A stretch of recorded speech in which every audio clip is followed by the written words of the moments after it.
Olá pessoal, nessa videoaula o tema será estimar erro de uma aproximação linear. Eu resolvi fazer agora porque as próximas aulas vai ser polinômio de Taylor. E vamos dizer que infelizmente, nesse caso eu prefiro até deduzir as fórmulas porque as fórmulas são escabrosas, mas a lógica é tão simples que eu acho que vale a pena, que é essencialmente uma aplicação direta da regra da cadeia. Então, esse caso é uma aula até de dedução mesmo. Então, a ideia é o seguinte, vamos lembrar rapidamente do cálculo 1, quando eu tenho uma função g de R para R. O que nós temos? Polinômio de Taylor, g de t igual a g de 0 mais g' de 0t, no caso, polinômio de Taylor de ordem 1. Isso aqui seria aproximadamente, só que é igual a um erro. É exatamente mais isso, mais um erro.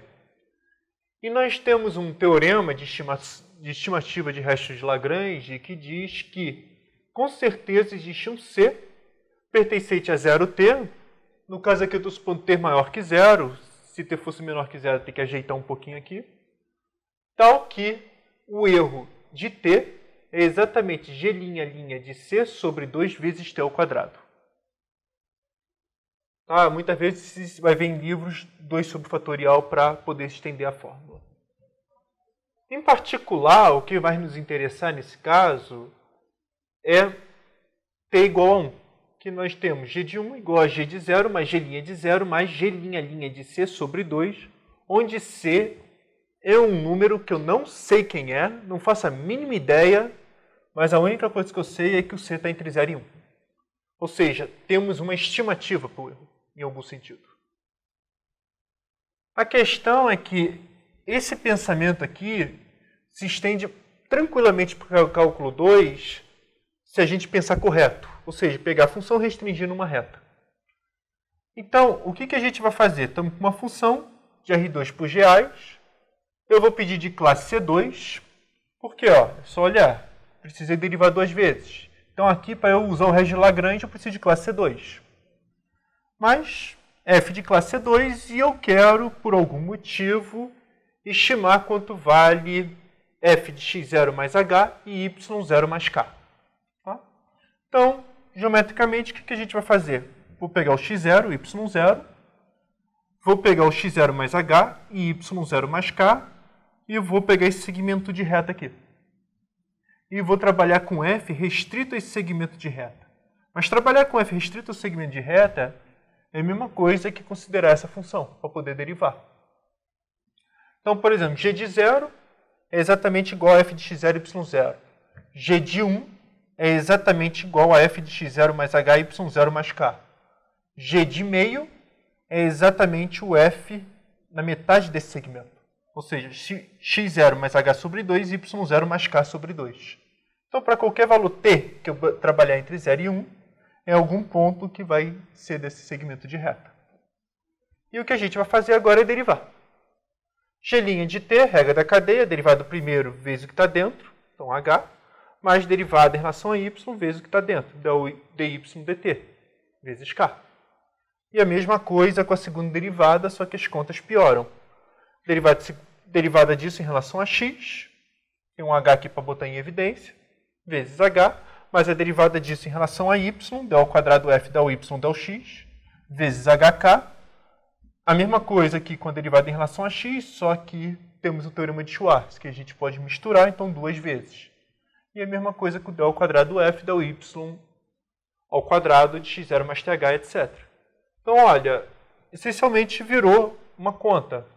E se a gente conseguir aplicar esse teorema aqui, o resto de Lagrange para cálculo 1, a gente tem, essencialmente, um resto de Lagrange para cálculo 2. G de 0, G' de 0, G' de C. A gente tem tudo. Então, só para efeito, coloquei essas contas aqui. G de 1 é f de x0 mais h, y0 mais k. G de 0 é isso, G' de 0 é isso, e G' de C é exatamente essa expressão aqui toda.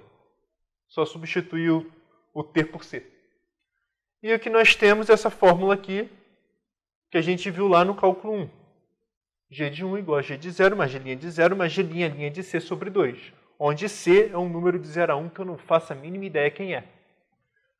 Juntando esses dois, nós temos de fato o teorema, que é chamado Teorema de Restos de Lagrange, que diz o seguinte: agora eu vou mudar um pouquinho a notação para ter um pouquinho mais de geometria e também para simplificar a escrita, porque é muita conta.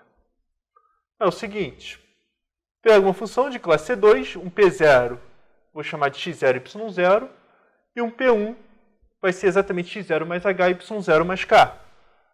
Essa notação, eu estou pedindo P0 e P1 contido em U. O que é isso? Isso aqui é um segmento de reta. Se eu pegar o P0 e pegar o P1, esse segmento aqui a gente está chamando esse conjunto de P0 e P1. E a única coisa que a gente está pedindo é uma condição técnica que está totalmente contida em U. Ou seja, o U não pode ser alguma coisa. Eu quero o U assim, de modo que esteja aqui.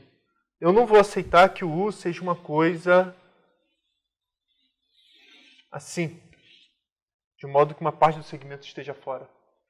Então, é uma condição só técnica para poder dizer eu posso restringir o segmento de reta e calcular o meu G de T. Está bem definido. Então, existe um P barra, que a gente chama de x0 mais ch, y0 mais ck, por algum C, onde o P barra está dentro desse segmento de P0, P1, fora da extremidade, e, ou se preferir equivalentemente, C está entre 0 e 1. Tal que, agora vem a fórmula.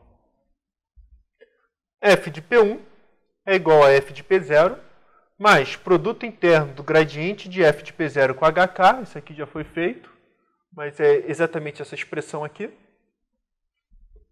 Mas aqui para vocês vão ser novidade, para escrever melhor, em linguagem de matrizes, 1 sobre 2 fatorial, e a gente escreve essa expressão aqui desse jeito. Ó. Isso aqui é igual a isso. Isso aqui é um caso geral de álgebra linear, deixa eu apagar aqui, que diz o seguinte: se eu quiser escrever a parte quadrática desse jeito, eu posso escrever exatamente como pego esse H e esse K, pego uma matriz 2 por 2, que vai ser dependente de A, B e C, e pegamos uma outra matriz H e K vertical, e isso aqui a gente chama o primeiro termo A, o outro termo, vamos dizer que vai dividir em dois pedaços, B sobre 2, B sobre 2, e o último termo de C. Isso aqui é geral, a gente pode fazer isso sempre. E aqui que aparece a matriz simétrica. Então, se multiplicar essas expressões todas, isso aqui vezes isso aqui vezes isso, deu uma expressão, e depois multiplicar, vai dar exatamente essa conta. Então, fazer isso é a mesma coisa que isso, então totalmente está ligado a essa matriz aqui. E foi isso que a gente escreveu. Dá ao quadrado F, dá o x ao quadrado, separou em 2, porque olha, ele está dividido por 2, eu podia apagar e multiplicar por 2.